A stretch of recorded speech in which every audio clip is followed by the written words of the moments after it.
Hello' everyone, মই আজি বনাবলৈ লৈছোঁ কচুৰ লতাৰ পাতৰি। তো আহক ফ্ৰেণ্ডছ, মই আজি কেনেকৈ কচুৰ লতাৰ পাতৰি বনাওঁ ৰেচিপিটো আপোনালোকৰ লগত শ্বেয়াৰ কৰোঁ। এইখিনি মই ইয়াতে কচুৰ লতা লৈ লৈছোঁ, এইখিনি ঘৰৰে হয়।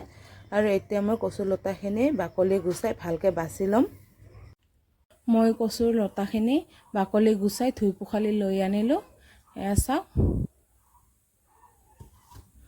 আৰু এতিয়া মই কেৰাহী গৰম দি দিছোঁ।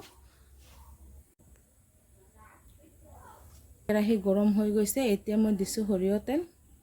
মই তেলখিনি অলপ বেছিকৈ দিছোঁ। আৰু মই তেলখিনি গৰম হৈ গৈছে, এতিয়া মই দিছোঁ ক'লা জিৰা আধা চামুচ পূৰণ।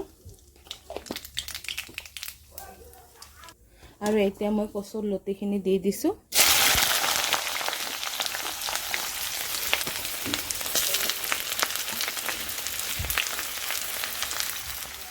আৰু কচুৰ লতিখিনি দিয়াৰ পিছত মই 4টা কেঁচা জলকীয়া দুফাল কৰি দি দিলোঁ। পৰিমাণ অনুসৰি দিছোঁ নিমখ, মই 1 চামুচ আৰু অলপখিনি দিছোঁ। হালধিৰ গুড়ি দিছোঁ 1 চামুচ আৰু অলপখিনি। মই ইয়াতে শিলৰাত বাটি লৈছোঁ, 2টা পিঁয়াজ আৰু 2টা নহৰু গোটেইখিনি দি দিছোঁ।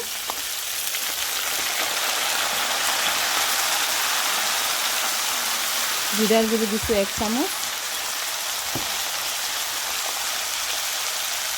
শুকান জলকীয়া গুড়ি দিছোঁ 1 চামুচ আৰু অলপখিনি। আৰু গোটেই নিমখ হালধি নহৰু পিঁয়াজ গোটেইখিনি দিয়াৰ পিছত মই এতিয়া কচুৰ লতিখিনি লাৰি দিছোঁ।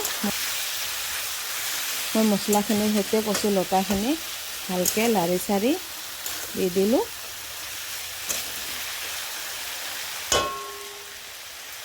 আৰু এতিয়া জুই একেবাৰে ল' ফ্লেমত দি মই কচুৰ লতাখিনি ঢাকনি দি দিলোঁ 2 মিনিটৰ কাৰণে।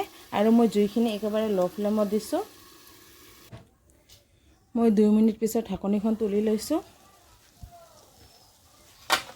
কচুৰ লত। আৰু এতিয়া মই লাৰি দিছোঁ। তো ফ্ৰেণ্ডছ, আমি কচুৰ লতাক কচুৰ লতি বুলিয়ে কওঁ, সেইকাৰণে মই বাৰে বাৰে কচুৰ লতি কৈ আছোঁ। কোনোবাই কচুৰ লতাক কচুৰ ঠেং বুলি কয়, কোনোবাই লতা বুলি কয়। আৰু আপোনালোকে কোনে কি বুলি কয় মোক কমেণ্ট বক্সত কমেণ্ট কৰি জনাব। আমি কিন্তু কচুৰ লতি বুলিয়ে কওঁ। মই এতিয়া আকৌ 2 মিনিটৰ কাৰণে ঢাকনি দি দিলোঁ।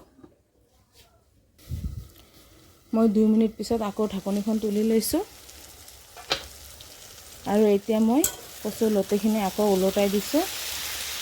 তো ফ্ৰেণ্ডছ, এনেকৈ 2 মিনিটৰ মূৰে মূৰে ঢাকনিখন তুলি ল' ফ্লেমত 3-4 বাৰ ওলটাই দিব লাগিব, যাতে কচুৰ লতিখিনিও গলি নাযায়। কচুৰ লতি যিহেতু সোনকালে গলি যায়।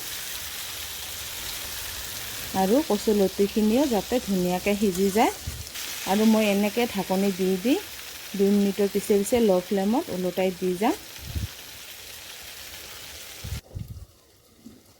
মই আকৌ ঢাকনি তুলি লৈছোঁ।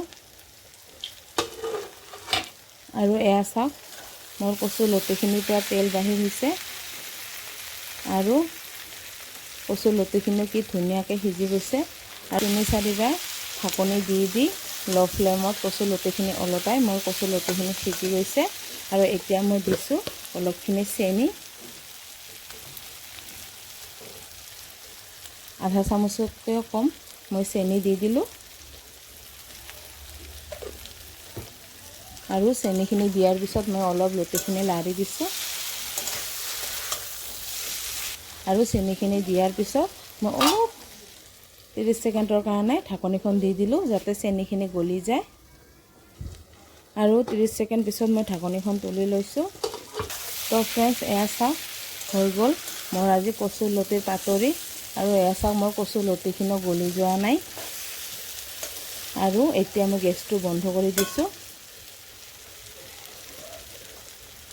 তো ফ্ৰেণ্ডছ, আপোনালোকে কোনে কোনে কচুৰ লতি বা কচুৰ লতা খাই ভাল পায়, মোৰ এই ৰেচিপিটো এবাৰ নিশ্চয় ট্ৰাই কৰিব। আৰু আজি মোৰ ভিডিঅ'টো ভাল লাগিলে লাইক কমেণ্ট শ্বেয়াৰ কৰিব।